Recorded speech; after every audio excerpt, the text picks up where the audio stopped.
All right. Well, welcome everyone to the Witness and Archivista community call. We are officially sub-projects under Intoto, so all of our conversations and meetings are underneath the CNCF Code of Conduct. So if you have any questions about that, you can find it referenced in the GitHub repo, and we appreciate everyone's willingness to abide by that. And starting out, as we usually do, welcome to any new attendees. If you'd like to introduce yourself. I guess I'm the only one who is new. Hey folks, I think I've seen most of you, but I'm Toli. I am maintainer on Notary project, also work for Microsoft. So I know John, I know Cole, I know Fred. And I think I've seen some of you on other meetings. So really nice to meet you, everyone.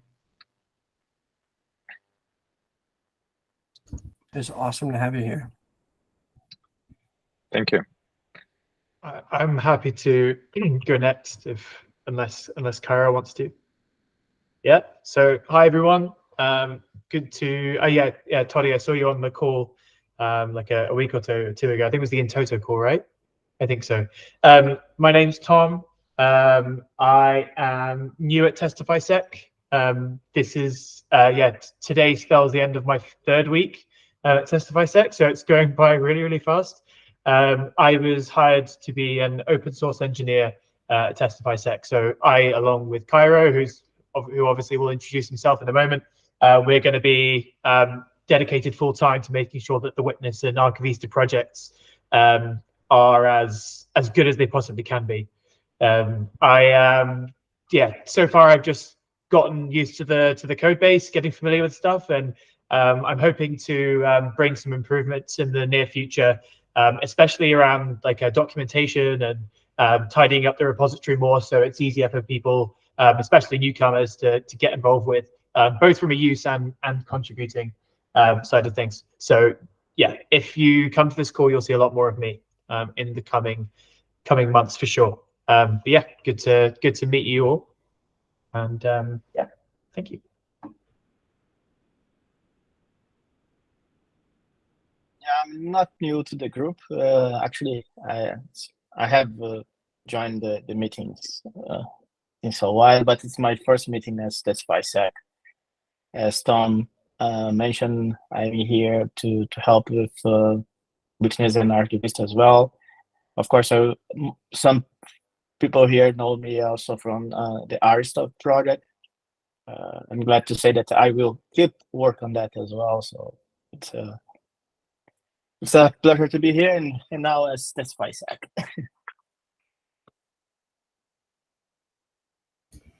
Awesome. Yeah, it's great to have so many faces, and we've also had a lot of great conversation. We have Slack channels now in the CNCF Slack. There's an Intoto Witness and an Intoto Archivista channel. We've had some really good conversation and feedback from a variety of folks in those channels, and so if you're not there and you're interested, definitely feel free to join and join into the conversation. One of the things that came up, a lot of the conversation came out of the Intoto community call a couple of weeks ago. There's a lot of conversation about policies, kind of the direction around that, and then we got some really good feedback as well from blanking on their name. From Adam, and so there's some good threads and things to catch up on in there. So the next thing on the agenda is Witness and Archivista updates, and maybe I can put Tom and Cairo on the spot for each of these, of just kind of catching us up on what you've been up to, and kind of what you think is going on, and what's been interesting to work on, or what you've learned kind of since starting digging into each of the projects a little bit more.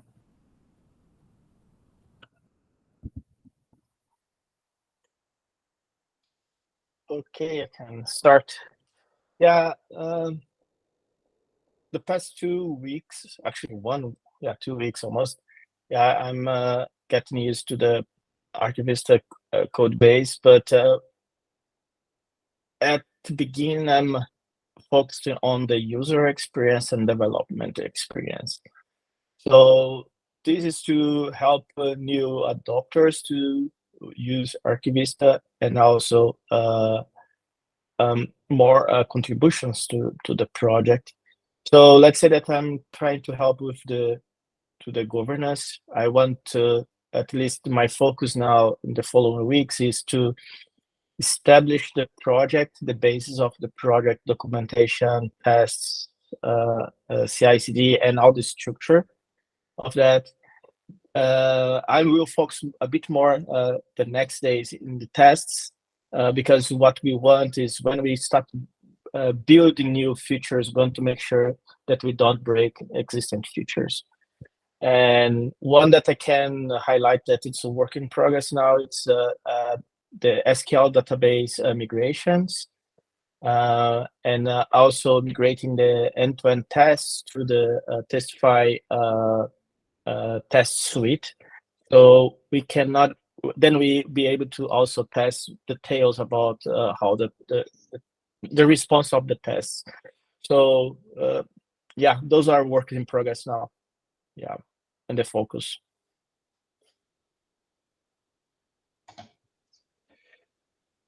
Yeah, I'll give a quick roundup. So like with Cairo, the majority of my focus over the last week or two has been getting used to the code base, but also looking at the user experience. We're both quite keen, and I think one of our biggest goals inside of that is a coherence between the two projects.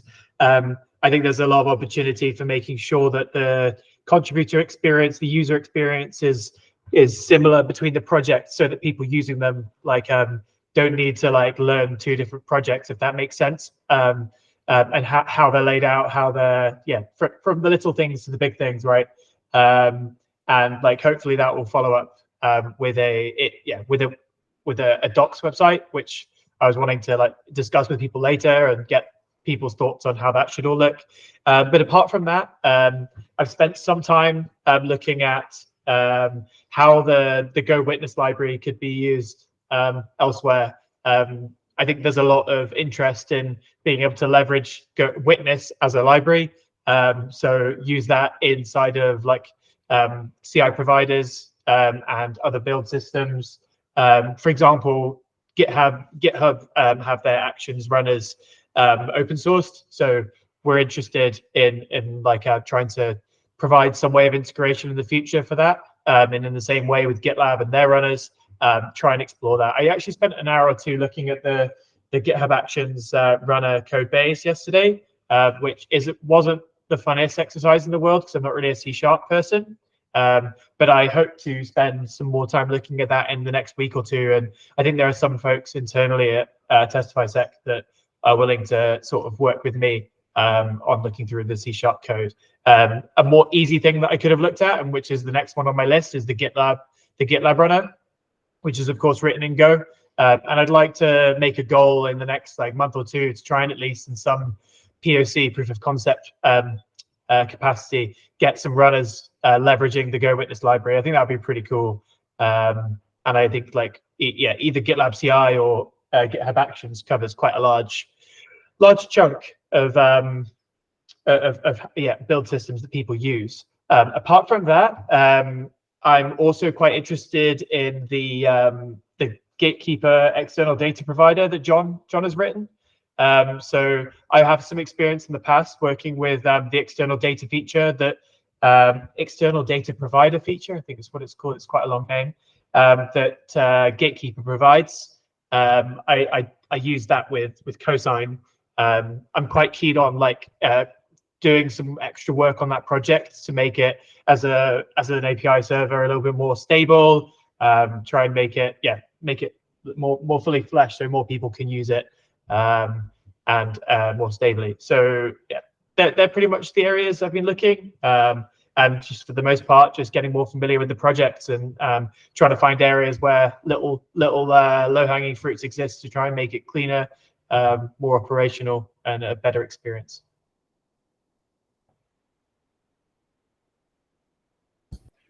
Awesome. Yeah, and I think one of the things that we talked a little bit last time about the roadmap for the new year coming up, and one of the things that we haven't started talking about yet, but I think all of this feeds into is what a 1.0 of Witness and Archivista would look like. And so, big requirements there around enabling a contributor experience, having documentation. Those things are going to be just as important as the content. And then obviously for Go Witness, the API stability, I think in particular. So there is something for us to start thinking about towards the future and to kind of see where we can get to. And then I think the next thing on the agenda is the Witness and Archivista plus in toto website discussions. So Tom, I don't know if you wanted to kick that off, or with the website stuff. Yeah. Yeah. If you have some thoughts. Yeah, sure thing. So myself and Cairo through this week have been talking about documentation, website related stuff, and documentation more widely. I'm sure those of you who've used the project will know the documentation and the way it's presented could be improved.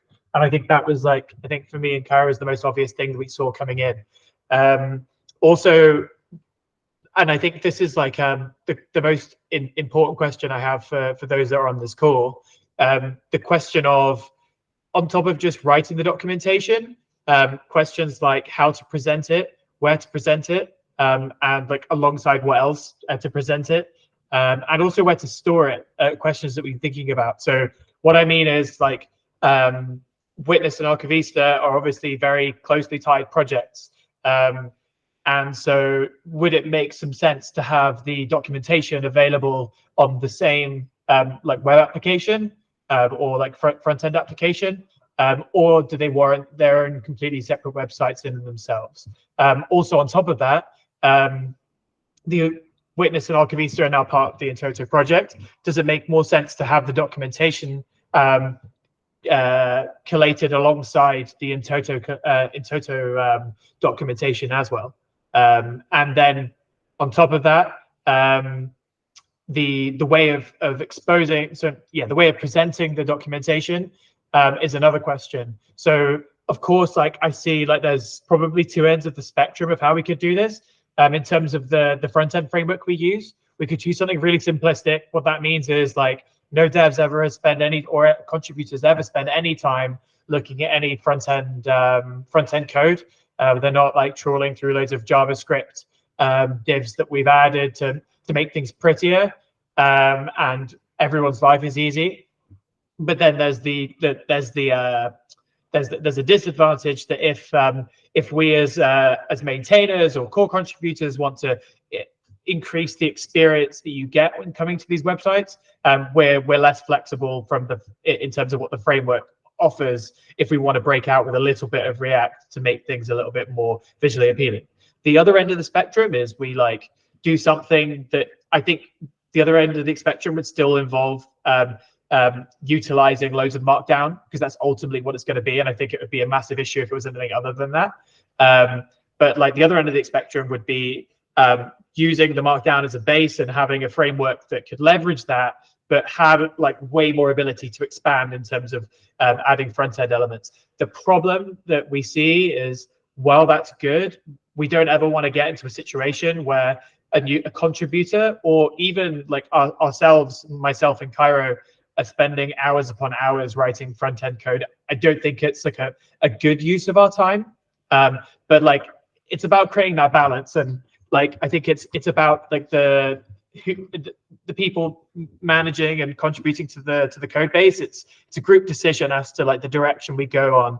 And it warrants a discussion, I think, because we don't want to induce any debt doing stuff that's not going to be embraced, or is going to turn out to be a nightmare in the future. So yeah, would be good to hear people's thoughts.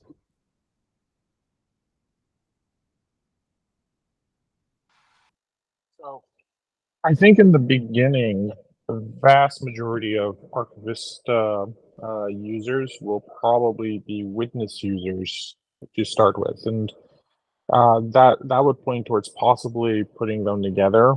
But I do think that in the long run, as we see more places adopting total attestations, and we are seeing that, like groups like MPM, then I think that Archivista will eventually take on a life of its own. This is probably a decision that is not permanent. So even if we were to put them together just to reduce the total cost, we should probably make sure that they are eventually able to be divided and separated out for people who deeply care about one, but perhaps are not you taking the witness path, but they're taking another path. So that's my thoughts at this particular point.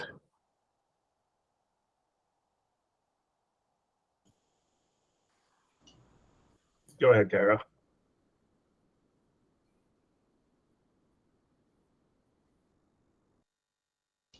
Are you muted? I think we can hear you. Sorry. Yeah, I think from the beginning, I think it's important to us to two things. One, each component write the guides in a specific, and let's focus on the content to have at least content that we can point people to adopt it and use it easily. And and after that, we can see how we can combine those two content in one unique experience where the user goes to a guide and then he can know about Archivista and Witness and know how to use them together. And I would put that as a less priority, taking care about, like, say, front end or nice view. I think we should focus first in the content, but give it in a way that if we have a contributor that want to, oh, I like the product and I would like to help with the product to build some nice visualization, yeah, then of course it's more than welcome. But we could focus in having good content for adopters, in my opinion, as priority now.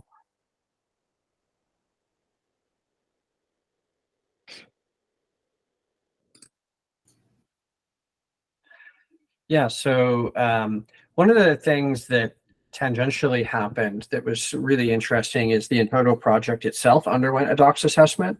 And there's, I'll share a link when I find it. There's a group for CNCF that focuses on tech docs. And so here is a link to the assessment. I learned a ton of stuff just listening to the presentation and going through this.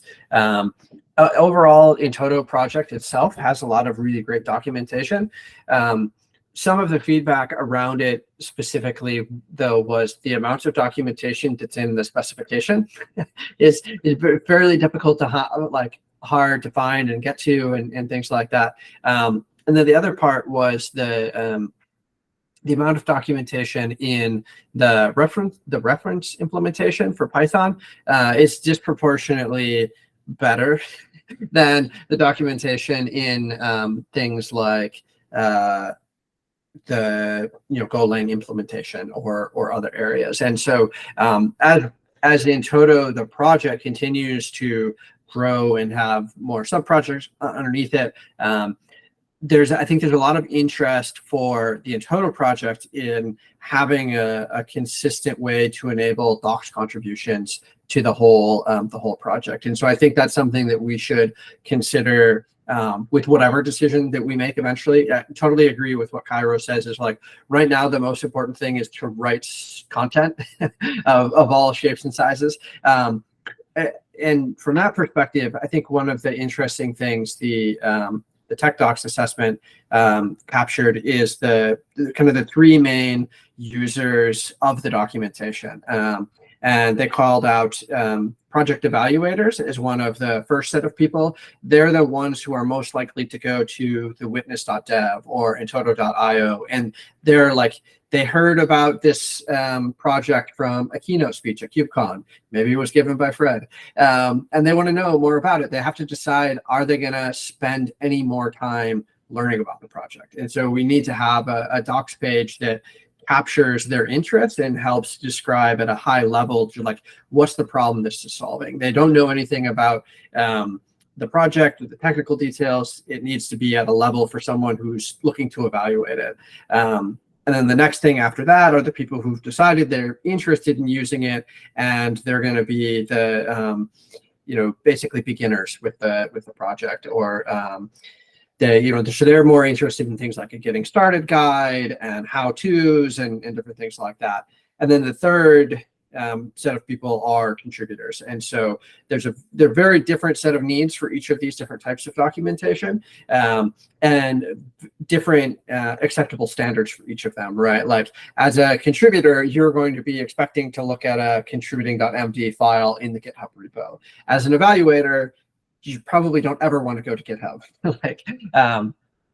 And one of the other things that they talked about that was one of the key takeaways for me was the idea of enabling docs contributions as a completely separate process from enabling code contributions. And so one of the reasons, like if you think of the first two categories of users, people who are evaluating and people who are getting started, it's very likely for people who don't write code to be able to contribute to that type of documentation.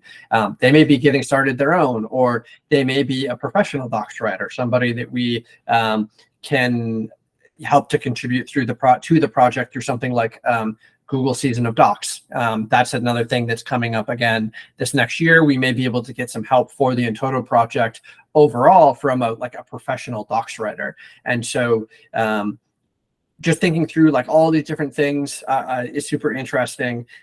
Definitely a lot of work, and getting started with the content and then building out the solution for the rest of this over time, I think definitely makes a lot of sense. So anyways, that's a lot of stuff.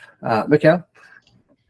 Yeah, I was just gonna, I think there's a lot of good thoughts that came out of this, and then I just have a few more tangential thoughts, I guess, that don't necessarily tie directly to what you just said, John. But the one thing I'm curious about is, obviously, Entoto's got their docs on readthedocs.io. And I don't know now that we're under a sub-project with them if there's some desire from their side for us to be consistent with their documentation. And then the other side of it is that we've tossed around quite a bit is the ability to potentially get to the point where we can do like interactive demos on the doc site, which I think would be really cool. Again, right now, I think everyone's got the right of it. We need to focus on the content and actually getting the docs there first. But as we're talking about like frameworks and potential ways to build out the doc sites, I think keeping that in the back of our minds is good, so we don't potentially block ourselves from doing that in the future. Go ahead, Cole. Are there any pieces of software libraries that let us do that interactive backend? Like what are existing organizations or projects using for that? Yeah, we've looked a little bit into it, and I know the Go Playground itself runs on like a WebAssembly, I believe, thing. We could do something similar to that, but we got to do a little more diving there to see what's actually possible. Right now, creating the docs themselves are probably the most important part. Yeah, I agree. But yeah, it might be good to get like a kind of look around and skill list of prior art, just so we have an idea what's possible, right? Yeah, we someone, I want to say it was Thomas or John, linked to like SigStore's documentation where they have some of this built in. That's kind of where we kicked the conversation off. Yeah. I wonder So what they're using. it was actually the ChainGuard Academy. They've got ChainGuard have a website called ChainGuard Academy, which has like loads of interactive tutorials on it, which I think is what I linked. But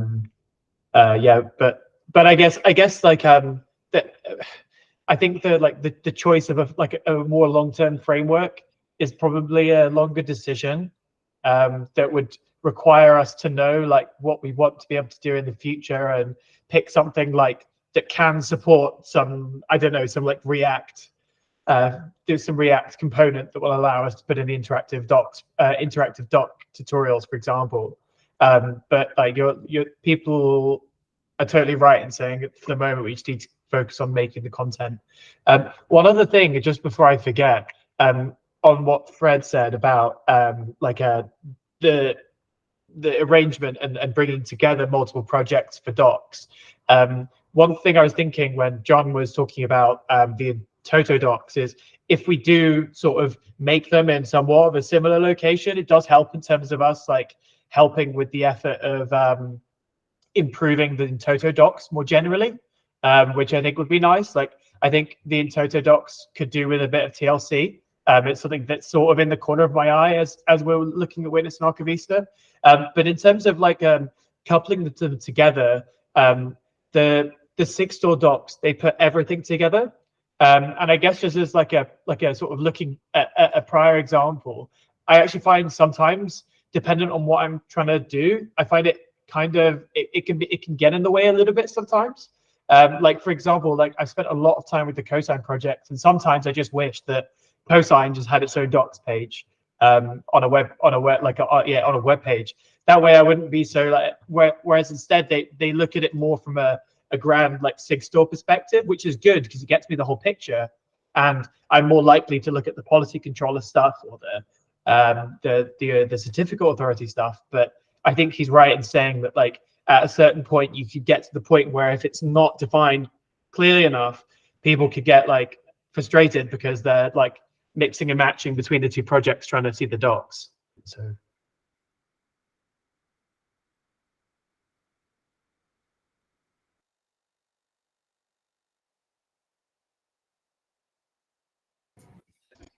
Awesome. Well, it sounds like we have lots of thoughts and ideas, lots of progress to make on docs, and I know we will have some cool updates a month from now. At the Entoto community call at the beginning of January, they're planning to kind of represent the Entoto docs assessment as well. So if folks are able to join that, you hear a little more depth and detail about kind of that process they went through and things we can learn from that for our own docs and kind of whatever path forward we want to take. Fred? So one thing I would love to see would be for when we do a release of Archivista, that we could take a snapshot of the documents, like take a snapshot of, it could be definitely Archivista documents, but also of Entoto, of Witness, and set it up so that when someone goes to like whatever their Archivista is / docs, then they can get a version that is specific to their version, that's specific to their implementation. And I think that that'll end up helping with a lot of enterprise environments, a lot of environments that where if they need to gain quick access to that, they're able to do so. And I think it was Mikkel pointed out that's also important for air-gapped environments as well.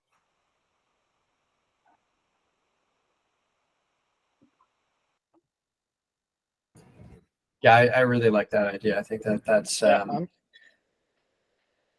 doing some experiment with our stuff with read the docs because they have a versioning, and also linking it to the components versioning. So I will be able to bring some outcome from there to us here. So. It means it works on an airplane.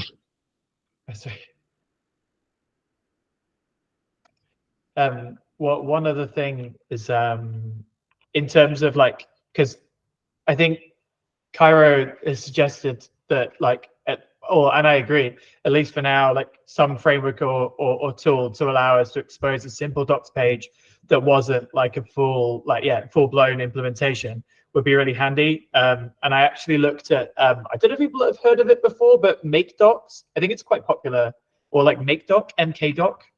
But there's a specific theme of it called material, which it's like a YAML file that you place in the repo directory, and then it just reads everything in the docs path and then goes. yeah, I tried that out, and I've set it up for a few of the pages on the docs, and it's quite easy to get going. I suppose it's probably quite similar to read the docs in the way that it works, but I was thinking it might be easier to be able to serve it with GitHub Pages or something. I don't know what people think about serving it with GitHub Pages. If people know if there's any like gotchas or reasons why that would be a bad idea. Yeah, just another thought is that we could host the docs on GitHub Pages, at least for now. That way, like there's nothing really to handle. We could just set up the GitHub action, and then it's serviced and people can access it.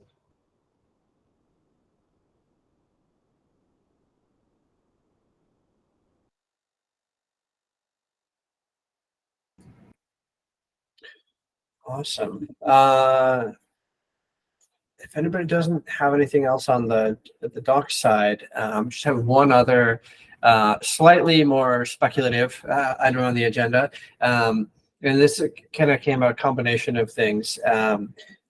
The Secure Systems Lib, which is a library maintained by the folks from the Secure Systems Lab, which is NYU's lab with Justin Kapos and other folks there. They created the Dizzy envelope format, and they have some libraries that are used by different in-toto and tough implementations. One of the things they have in there is an implementation for the Dizzy envelope itself. And the other thing that Cairo had mentioned is implementation for different types of signers. And so one of the things we ran into with changing the Go modules is a little bit of a circular dependency in our own libraries of an Archivista API using Go Witness, and then Go Witness using the Archivista API. The only thing in that they were both using was the Dizzy envelope implementation itself, and so it seemed interesting or reasonable potentially to pull that out to a separate library. But also, if one already exists, it would be good to have a common implementation used, and not just for us, but also used for things like Sigstore and anyone else who wants to use a Dizzy envelope. If you're generating salsa provenance through some other arbitrary tool, there's more and more things using in-toto and using a Dizzy envelope. And so one of the big blockers for that right now is support for the extensions for the envelope type. So we support things like X509 and the full CO certificates and timestamp authorities. They're working on that, formalizing the extension process there. And so I think after that's done, we might be able to look at kind of converging those implementations. And I'll let Cairo speak maybe a little bit more on the signer front of kind of what's going on there, or what you've seen, and whether or not it's worth looking at something like that. Yeah, I can start from the point that while implementing any kind of tough library, it's really the difficult thing is about building signers. You don't want to have it in the managed by tough libraries itself. So Python tough, that it's one of actually is the library with the better experience handling tough metadata at the moment. They use Secure System Lib, the Python Secure System Lib version of that. So today I engaged with Hadoslav, that is maintaining Go tough metadata. It's the new version of Go tough. I believe that is in progress, and we engaged in this discussion about signers. The reason that is because I have another small project that is using the Go tough metadata, and I asked it from where he get the signers to manage tough metadata. And at the same moment, I looked to our Go witness, and I saw, oh, this is way better to use. But it would be nice if we could have the Go witness signers in the Secure System Lib signers for Go, and because we could also align the Python and Go signers in Secure System Lib. It's the same work that is being done now for the GoTough metadata. I think it would be very interesting because any contribution related to signer could go to one specific product where different use case can rely and be, let's say, synced between different libraries or implementations. So I think it would be something interesting to discuss. And I can tell that most of people involved in Tough, in total, and the secure system lib are in the same cycle. So it's interesting.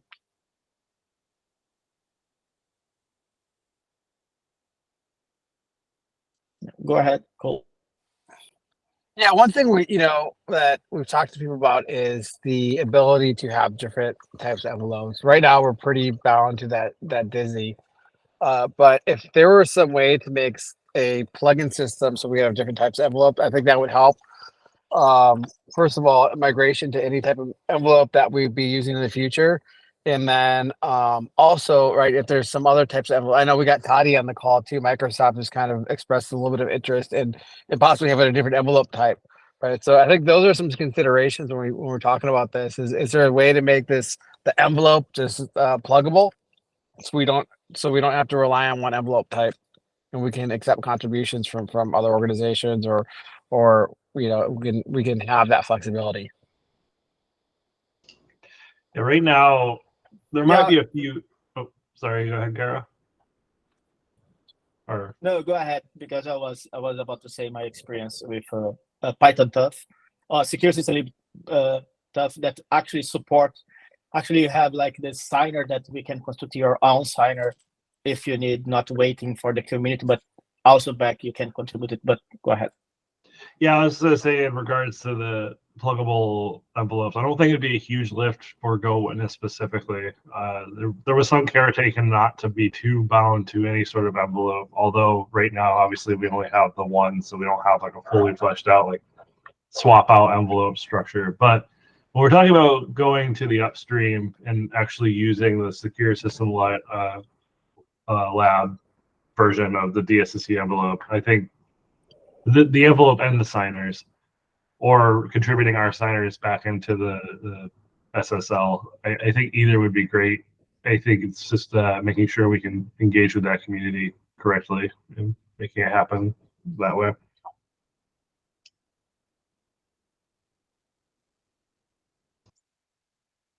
I'll just add one point on that. Before we contribute this stuff back up to, like, what's the governance structure for that repository? There might need to be some work on that before we rely on that for a critical path for Witness,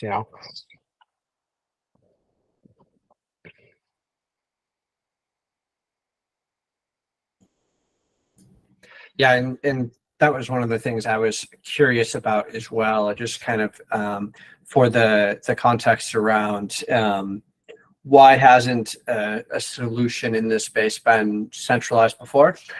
Secure System Lib has been out there for a little while, and Justin, Kapos, and the other folks at NYU have been associated with that, with Tough, with Intoto, and a little bit with SigStar as well too, as they were developing. And so a lot of it is probably just organic growth in multiple different directions. A lot of people trying to get stuff done fast, and so it's, I think, a combination of timing and organization, and we may be getting to the point where some standardization is like more appropriate now than it was in the past during more rapid development of things.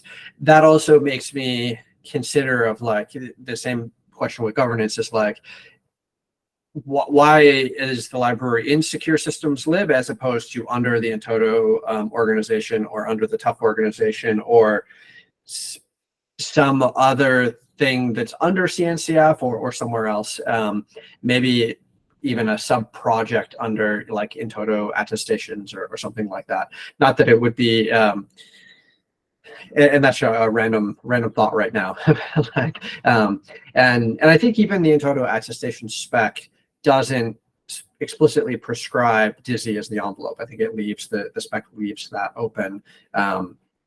I don't know if it has a strong opinion about that, I but think it just recommends it. I think. yeah, I know that. I know for sure Salsa recommends Dizzy, but does not require it. I don't know if the Entoto specification itself does, but either way, like I don't get a strong sense of from the community really about being super opinionated one way or the other. Is like just want something that works, something that's consistent. And I know this is one of the things that we'll be looking to try and tackle in the next year, of just like, how do we help Witness have more compatibility between attestations signed by SIG-Store, attestations that are created through completely disparate tooling, like a Salsa provenance generator or other thing. Like, if all of this different tooling could be built from the same lower level libraries, like, you know, the same as we always think in computer science, right? Of like, raise the value line to something higher. We don't want people to have to re-implement signers. There's so many problems in like, you know, a full CO, right? Like, you need to check the entire certificate chain going to the root of trust. Like, how many different possibilities that are there for implementing that the wrong way as you go through every chain of trust, and every different person who implements it has as many opportunities as the next to make mistakes. So I think there's a lot of good community around the space. So, but conversations for next year, I think. All right. Anybody have anything else on this topic or any other topics they want to chat about?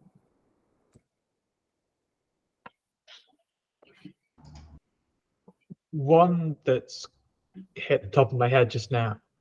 I know that Witness currently supports Rego for writing policy against attestations. In the same way, I think it would be nice if we had a level of pluggability in terms of the policy language used. Like, I know that there's Cell, which I've heard of a couple of times now. There's another, I don't remember the other language. There's another language you can use for policy evaluation that's yeah, it's gone from the top of my head. But like, in terms of priority, how high do people rate the priority of being able to use some of these other languages to write policy versus Rego?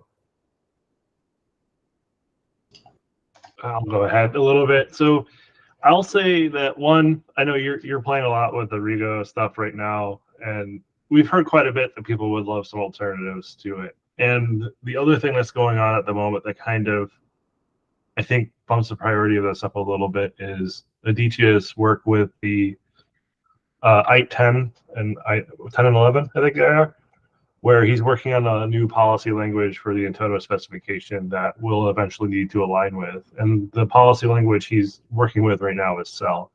So I think as we go to look to do that really kind of makes it clear that at that point, to support all the work going in the Entoto specification, we'll probably need to look at some pluggable policy languages in there.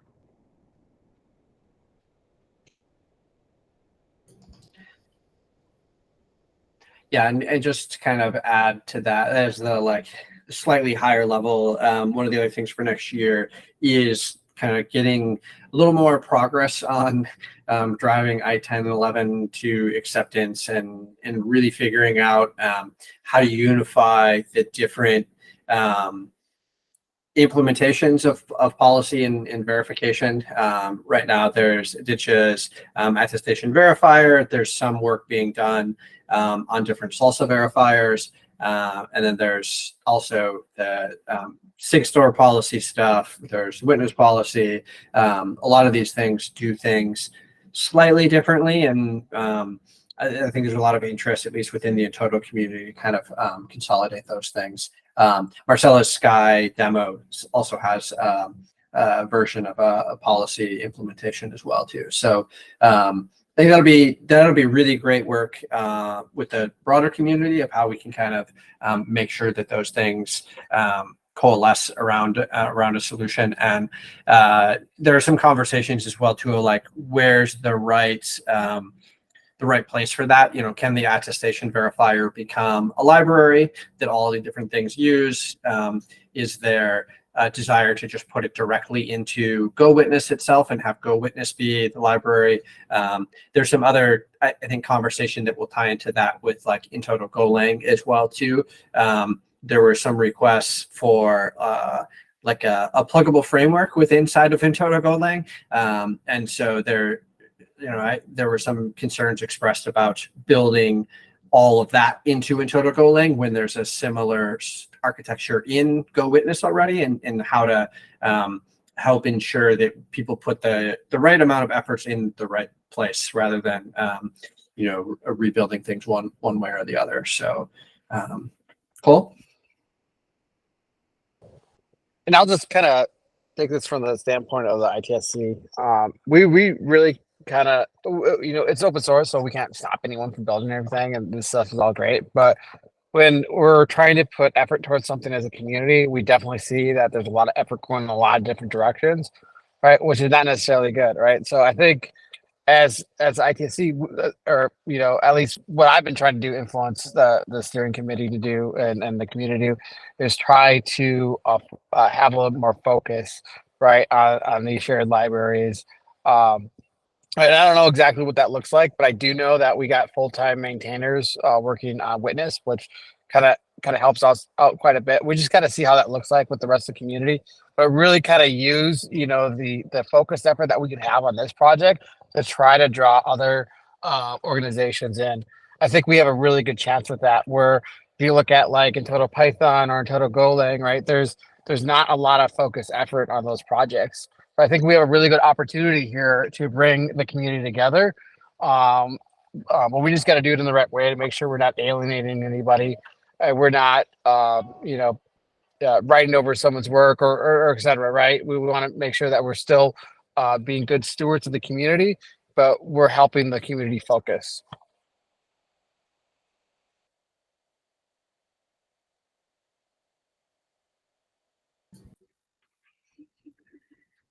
Yeah, I totally wholeheartedly agree with that. So, all right. Anybody have any other things for the last minute or two of the call? Otherwise, if we don't see you again, whether you're listening to the recording of this or you're here in person, have a great holidays and a happy new year, and we will see you early next year, hopefully. Thanks, Have a everybody. nice holidays, folks. Thank you. Thanks, everyone. See you later.